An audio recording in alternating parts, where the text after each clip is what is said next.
How to replace the drive belt on a Craftsman GT3000. The Craftsman GT3000 lawnmower uses a drive belt to move the wheels. The drive belt transfers power from the engine pulley to the rear differential to engage the rear wheels. The drive belt can wear out over time and become stretched or cracked. If the drive belt is not operating properly, the mower may not operate as intended. Replacing the drive belt usually takes less than an hour and does not require any special tools. Things you'll need: screwdriver, wheel blocks. Park the Craftsman GT3000 mower on a level surface. Turn off the mower and remove the key from the ignition. Depress the brake pedal and engage the parking brake. Place wheel blocks behind the wheels if necessary to keep the mower from moving.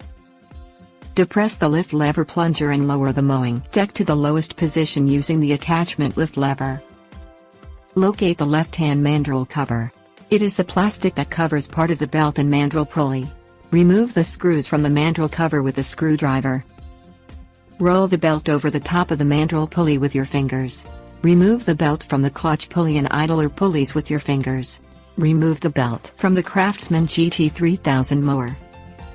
Remove any dirt and debris from the mower deck. Check the idler pulleys to make sure they operate properly. Install the new belt around the two idler pulleys. Wrap the belt around the clutch pulley with your fingers. Roll the belt into the left-hand mandrel pulley with your fingers.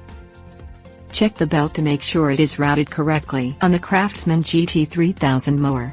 Install the left-hand mandrel cover and screws. Tighten the screws with a screwdriver.